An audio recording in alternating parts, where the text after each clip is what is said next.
माँ, पिताजी, मैं आगे की पढ़ाई के लिए दिल्ली जाना चाहती हूँ।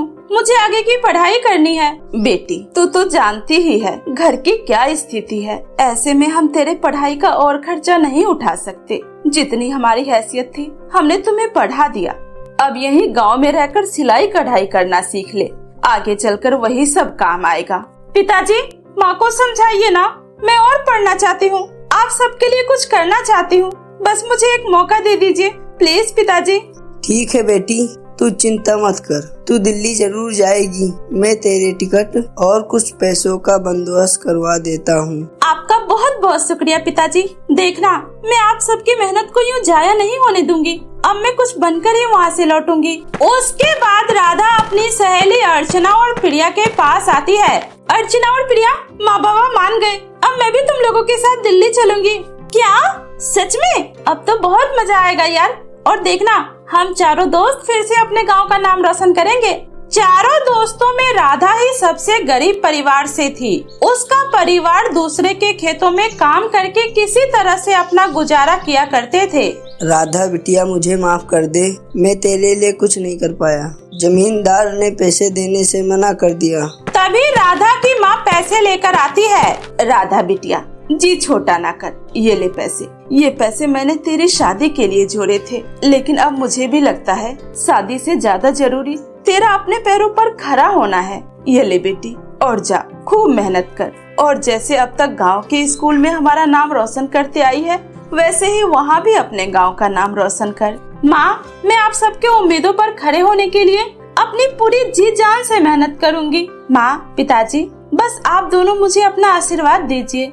इतना बोलकर राधा अपने घर वालों से विदा लेकर स्टेशन चली जाती है, जहाँ उसके तीनों दोस्त उसका इंतजार कर रही थी।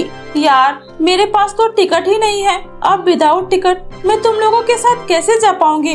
चलो तुम लोग एक काम करो, तुम तीनों ट्रेन से पहुँचो, मैं बस से आती हूँ और फिर दिल्ली में मिलते हैं। राधा, भला आज तक ऐसा कभी हुआ है? जो अब होगा, अगर बस से ही जाने की बात है तो हम तीनों भी तुम्हारे साथ बस से ही जाएंगे। ट्रेन से अब कोई नहीं जाएगा। उसके बाद चारों दोस्त ट्रेन छोड़ देती है और रेलवे स्टेशन से बाहर आ जाती है। तब तक रात हो जाती है। यार, अब ये दिल्ली जाने की बस कहाँ से मिलेगी? वो देख, वहाँ एक बस दिखाई दे रहा है। चल उनसे जाकर पूछते हैं। और फिर वे लोग उस बस वाले से पूछकर उस बस में बैठ जाती है। राधा, अर्चना, ये बस का ड्राइवर कुछ अजीब नहीं लग रहा? और ये क्या, बस में तो हमारे सिवा कोई भी नहीं है। कहीं हम किसी गलत बस में तो नहीं चढ़ गए? तभी कुछ दूर चलने के बाद बस अचानक से एक सुनसान जगह पर जाकर रुक जाती है। अरे भैया, क्या हुआ? आपने अचानक से बस क्यों रोक दी? बस खराब हो गया है मैडम, आप लोग यहाँ से दूसरी बस ले लीजिए। वो देखिए, यहाँ से थोड़ी दूर ही बस स्टैंड है, वहाँ से आपको दिल्ली जाने की बस मिल जाएगी। लेकिन हाँ मैडम, यहाँ ज्यादा देर रुकिएगा नहीं। उसके बाद वो बस ड्राइवर उन चारों लड़कियों को वहाँ उतारकर वहाँ से चला जाता है। तब तक काफी रात हो चुकी थी। चारों तरफ अंधेरे के सिवा कुछ भी दिखाई नहीं दे रहा था। यहाँ तक कि वहाँ आसपास भी उन चारों के सिवा कोई नहीं था।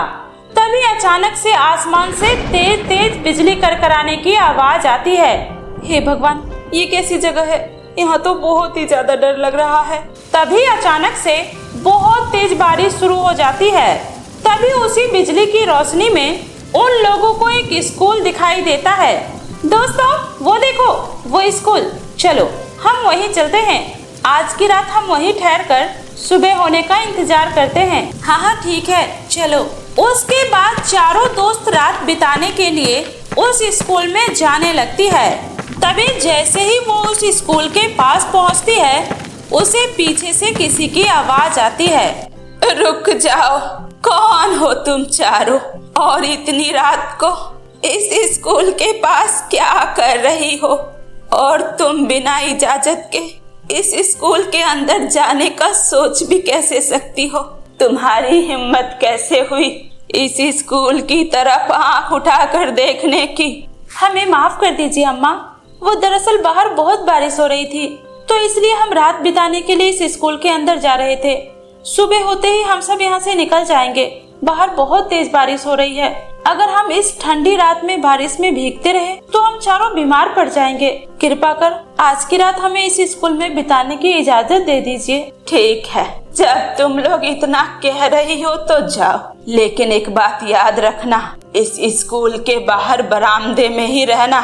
इस स्कूल के किसी भी क्लासरूम में जाने की गलती मत करना और वहाँ जाकर बिल्कुल शांत रहना और बात करने की गलती मत करना। उसे शोर बिल्कुल भी पसंद नहीं है।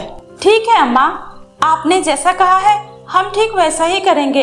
रुको, एक बात तो मैं तुम्हें बताना भूल ही गई। उस स्कूल के अंदर एक अंधेरा है, रोशनी करने की बिल्कुल भी गलती मत करना, वरना उसे अच्छा नहीं लगेगा। और अगर उसे अच्छा नहीं लगा मतलब तुम लोगों को भी अच्छा नहीं लगेगा। राधा और प्रिया, लगता है ये बुढ़िया कोई पागल औरत है, हमें इसे पीछा छुड़ाना है तो ये जैसा कह रही है उसमें हाँ कर दो। ठीक है अम्मा, आप जैसा कह रही हैं हम वैसा ही करेंगे और सुबह होते ही यहाँ से निकल जाएंगे। सुबह तक तुम लोग जिंदा बचो तो जरूर यहाँ से निकल जाना। अब मैं चलती हूँ। अरे लगता है ये बूढ़ी औरत सच में पागल है। इतना बोलकर वो चारों लड़कियां स्कूल के अंदर जाती है। तभी वहाँ से बहुत सारे चमगादड़ निकलकर बाहर उड़ते हुए जाते हैं। हे भगवान, ये स्कूल बाहर से जितना नया और सुंदर लग रहा था, अंदर से तो ये उतना ही डरावना और खतरनाक है। हाँ यार, इस स्कूल को देखकर तो ऐसा लगता है मानो वर्षों से ये स्कूल बंद पड़ा हो। तभी एक क्लासरूम में से किसी के पढ़ने की आवाज आती है। ABCDEFG ABCDEFG। ये इस क्लास में किसकी आवाज आ रही है? आखिर इतनी रात में यहाँ कौन पढ़ाई कर रहा है? तभी अचानक से किसी के अजीब से हंसने की आवाज आती है। हे भगवान, ये इतनी भयानक हंसी, आखिर ये किसकी हंसी हो सकती है? उस बूढ़ी औरत ने कहा था उसे शोर बिल्कुल भी पसंद नहीं। आखिर वो किसके बारे में बात कर रही थी? आखिर इस स्कूल के अंदर कौन रहता है? कौन है यहाँ? अभी किसने मेरे बाल खींचे? कौन है? प्रिया, कहाँ हो तुम? नहीं, मुझे माफ कर दो, मुझे छोड़ दो। राधा, काजल, मुझे बचाओ। मैं इस क्लासरूम के अंदर बंद हूँ, मुझे बचाओ। अरे कोई दरवाजा खोलो, मुझे बहुत डर लग रहा है, बचाओ। ये आवाज कहाँ से आ रही है? ये आवाज तो प्रिया की है। प्रिया, कहाँ हो तुम? प्रिया, तुम चिंता मत करो, हम आ रहे हैं। राधा, लगता है ये आवाज नीचे से आ रही है, चलो हम सब नीचे चलकर देखते हैं। जब वो तीनों नीचे जाकर देखती है तो वहाँ पर बहुत सारी क्लासेज होती है और सारे क्लासरूम के अंदर से प्रिया की ही आवाज आ रही होती है। उन्हें समझ में नहीं आता है कि आखिर प्रिया कौन से क्लासरूम में बंद है। प्रिया, कहाँ हो तुम? प्रिया, हाँ, मैं यहाँ हूँ। उसके बाद अचानक से आरती भी गायब हो जाती है। हे भगवान, ये कैसा स्कूल है? और अब तो आरती भी कहीं नजर नहीं आ रही। अचानक से ये आरती कहाँ गायब हो गई? तभी उन्हें फिर से एक आवाज आती है। ABCDEFG। अरे ये आवाज मेरी तो समझ में नहीं आ रहा है यार। आखिर यहाँ ये सब हो क्या रहा है? आखिर हम प्रिया और आरती को कहाँ और कैसे ढूंढे? चलो यार, लाइब्रेरी की तरफ चलकर देखते हैं। हमें कैसे भी करके उन दोनों को ढूंढना है। उसके बाद दोनों लाइब्रेरी की तरफ जाती है, जहाँ कुछ स्टूडेंट बैठकर पढ़ाई कर रहे थे। ABCDEFG। कौन हो तुम लोग? और मेरी दोस्त प्रिया और आरती कहाँ है? ये सुनकर सभी स्टूडेंट गुस्से में अपना मुंह राधा और उसकी दोस्त की तरफ करते हैं।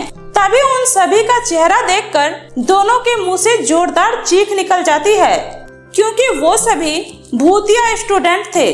तुम लोगों की वजह से हमारी पढ़ाई डिस्टर्ब हुई है। तुमने इस स्कूल में आकर बहुत बड़ी गलती कर दी। अब हम तुम्हें नहीं छोड़ेंगे। दोस्तों, पकड़ लो इन दोनों लड़कियों को। ये सुनकर सभी भूतिया स्टूडेंट राधा और काजल की तरफ बढ़ने लगती है। राधा, जल्दी भागो यहाँ से। उसके बाद वो दोनों जल्दी से भागकर लाइब्रेरी के बाहर आ जाती है। लगता है अब हम सब यहाँ से वापस नहीं जा पाएंगे। नहीं यार, ऐसा नहीं हो सकता। तुम्हें याद है उस बूढ़ी औरत ने क्या कहा था? उस स्कूल में रोशनी मत करना, रोशनी से वो परेशान हो जाएगी। शायद वो इस चुड़ैल की ही बात कर रही थी। ये सारे भूत मिलकर हम लोगों को मार दे, इससे पहले हमें यहाँ कैसे भी करके रोशनी करनी है। लेकिन कैसे यार, हम यहाँ रोशनी कैसे करें? तभी राधा कहती है, यार मेरे बैग में टॉर्च है, मैं अभी उसे लेकर आती हूँ। उसके बाद राधा बैग से टॉर्च लेने चली जाती है। राधा प्लीज बचाओ। तभी राधा जल्दी से अपने बैग से टॉर्च लेकर उसके मुंह पर जलाती है। टॉर्च के जलते ही वो स्कूल और स्कूल का सारा भूत वहाँ से अचानक गायब हो जाता है और सभी सहेलियां अपने आप को सड़क के किनारे पाती है। ये देखकर चारों दोस्त बहुत ही ज्यादा हैरान हो जाती है। यार ये स्कूल एकदम से कहाँ गायब हो गया? लगता है ये कोई छलावे का स्कूल था जो सिर्फ अंधेरे में ही नजर आता है और रोशनी होते ही वो स्कूल गायब हो गया। अब जल्दी यहाँ से चलो यार, इससे पहले कि वो भूतिया स्टूडेंट फिर से यहाँ आ जाए। तभी वहाँ एक बस की हॉर्न की आवाज आती है, जिसे सुनकर सभी दोस्त उस बस में जाकर बैठ जाती है और वो बस सही सलामत उन्हें दिल्ली पहुँचा देती है। वो सब दिल्ली पहुंचकर उस खतरनाक रात की घटना को भुलाकर अपना पूरा ध्यान पढ़ाई पर देने लगती है।